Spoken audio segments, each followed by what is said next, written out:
வணக்கம் இந்தியா. இன்றைய சிறப்பு பதிவிலே சந்திப்பதில் மிக்க மகிழ்ச்சி அடைகிறேன். இன்றைய தினம் ஒரு புது தகவல். ஆர்டிஃபிஷியல் இன்டெலிஜென்ஸ் இது பார்த்தோன்னா ஒரு புது எஃபோரியாவை இருந்தது. அது கொஞ்சம் கொஞ்சமாக ஃபேட் ஆகிட்டு வருது. ஸோ இது ஐடி செக்டாரில் ஒரு ரியாலிட்டி செக்கை ஏற்படுத்தக்கூடுமா? ஸோ இந்த ஒரு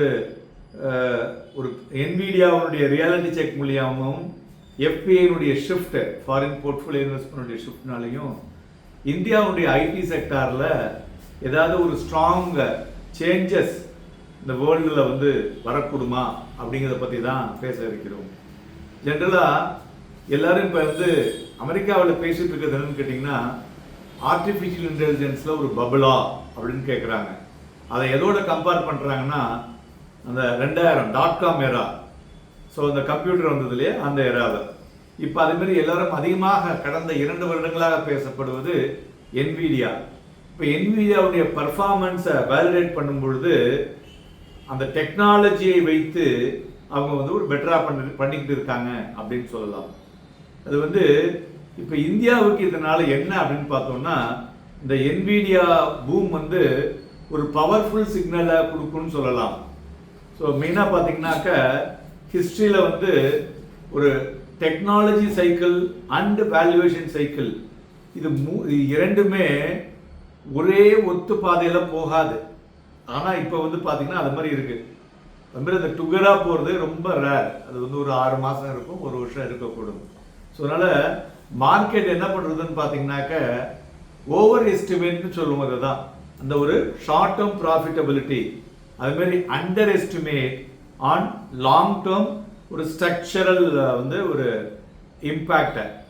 ஸோ அப்படின்னா என்ன சார், அப்போ ஏஐ எப்படி பார்க்குறீங்க, அதனால என்ன புரியல அப்படின்னு கேட்டிங்கன்னா, இந்த .com எராவில் பார்த்தீங்கன்னா நிறைய பேர் பேசியிருப்பாங்க. நீங்களும் நிறைய யூடியூப்பில் வந்திருக்கும். அதுக்கப்புறம் பிறந்தவங்க அதை பார்த்துருப்பாங்க. அதுக்கு முன்னாடி இருந்தவங்க அதனுடைய இன்புட்டை 95லேருந்து 2002 வரலையும் ஃபேஸ் பண்ணியிருப்பாங்க. ஸோ இதில் பார்த்தீங்கன்னாக்க ஸோ இது ஒரு லேட் 1990ல் ஒரு பேரலல் ஸ்டோரி தான் நடந்துருக்குது. ஒரு .com பார்த்தீங்கன்னாக்க வேல்யூ ஒரு நாட் ஆன் ஏர்னிங்ஸ். அந்த சமயத்தில் எல்லாமே ஒரு இமேஜினேஷனில் அப்படி தான் போயிட்டு இருந்தது. ஓகே, ஸோ அதனால் ஒரு ப்ராமிஸ்டு ஒரு டிஸ்டர்ப்ஷன்னு சொல்லலாம். ரெண்டாவது, அவங்க எதிர்பார்த்த ஸ்கேல் அதை பண்ண முடியாததுனால கம்பெனிகளால் ஒரு கேஷ் ஃப்ளோவை டெலிவரி பண்ண முடியல. So they failed. ஓகே, அதனால் என்னாச்சு, அந்த பபுள் என்னாச்சு, ஒரு பர்ஸ்ட் இன் 2000ல். ஸோ ஆனால் அது பபுள் ஆனாலும் கிட்டத்தட்ட எவ்வளோ ரூபா, $1 trillion வைப்ட் அவுட் ஆச்சுங்க. பட் அது வைப்ட் ஒரு பக்கம் போச்சுல, மறுபக்கம் இன்டர்நெட் சர்வைவ்டு. இன்னைக்கு இந்த அளவுக்கு நமக்கு டெக்னாலஜி இருக்குன்னாக்க இன்டர்நெட் சர்வைவ்டு. ஓகேங்களா?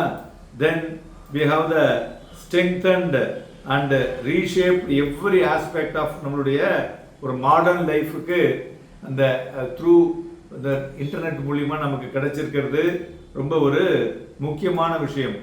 ஸோ இதே மாதிரி தான் இப்போ ஏஐயில் நடந்துட்டு இருக்கு. ஆர்டிஃபிஷியல் இன்டெலிஜென்ஸில் பார்த்தீங்கன்னாக்க எல்லாரும் என்ன சொல்கிறாங்கனாக்க danger lies in all the sides அப்படிங்கிறாங்க.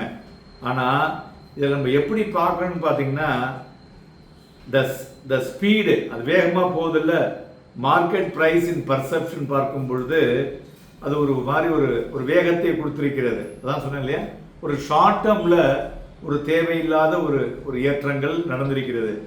ஸோ ஆர்டிஃபிஷியல் இன்டெலிஜென்ஸ் பார்த்தீங்கன்னாக்க இப்போ ஒரு அடுத்த ஒரு சில வருடங்களில் ஒரு செல்ஃப் ரீஇன்ஃபோர்சிங் சைக்கிளில் சேஞ்ச் ஆகக்கூடிய மாறக்கூடிய வாய்ப்புகள் இருக்கும். மெயினாக பார்த்தீங்கன்னாக்க இதுக்கு தேவைப்படக்கூடிய கேபிட்டல் எக்ஸ்பெண்டிச்சர், இது கேபிட்டல் எக்ஸ்பெண்டிச்சர்னால என்ன ஆகுதுனாக்க இது அப்பியர்ஸ் லைக் டிமாண்டுன்னு எதிர்பார்க்குறாங்க. ஸோ டிமாண்ட் என்ன ஆகுது, டிமாண்டை பார்க்கும் பொழுது வருமானம் வரும்னு எதிர்பார்க்குறாங்க. வருமானத்தை பார்க்கும் பொழுது இது ஒரு எக்ஸ்போனென்ஷியல் growth-ஆக இருக்கிறது அப்படின்னு டிசைட் பண்ணுறாங்க. அதுதான் இப்போ நடந்து கொண்டு இருக்கிறது. அதனால ஒரு ப்ராட் பேஸ்ட் என்டர்பிரைசஸ் கன்சம்ஷனில் பார்க்கும் பொழுது இது ஒரு குறுகிய காலத்தில் இது பார்க்க முடியாது. மாறாக ஒரு எக்கோசிஸ்டமை வைத்து பார்க்கும் பொழுது இது வந்து ஒரு ஃப்ராடுலன்னு சொல்ல முடியாது. அதே சமயத்தில் இந்த ஏஐனுடைய அபரிமிதமான வளர்ச்சி ஒரு அன்சஸ்டைனபிளாக இருக்கக்கூடும், ஒரு அன்சஸ்டபிள் வேல்யூவேஷன் மாடலாக இருக்கக்கூடும். அதனால இதில் பார்த்தீங்கன்னாக்க அந்த மெஷரபிள் ப்ரொடக்டிவிட்டியை வந்து நம்ம வந்து அதை சரியாக சரி செய்ய வேண்டும். அது ஒரு ரீஷேப் ஆகக்கூடிய வாய்ப்புகள் இருக்கக்கூடும் என்றும் எதிர்பார்க்கலாம்.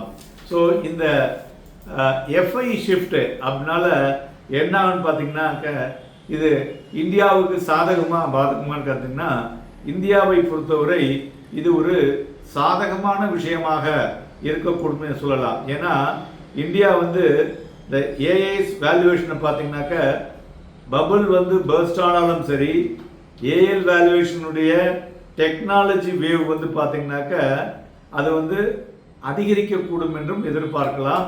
அதனால இந்தியா வந்து ஒரு heart of the second phase அது உள்ள வருவது நம்மளுடைய இன்ஃபர்மேஷன் டெக்னாலஜி ஒரு பவர்ஃபுல் வேலை இதை உலகத்துக்கு எடுத்து செல்லும் என்று எதிர்பார்க்கலாம். அதனால இது இந்த ஏஐ பற்றி நிறைய கம்பெனி இப்போ தான் உள்ளே வந்துட்டு இருக்காங்க. அதனால அனலைசிஸ் பண்ணிட்டு அதில் முதலீடு செய்வது நன்கு இருக்கக்கூடும். Happy and profitable day.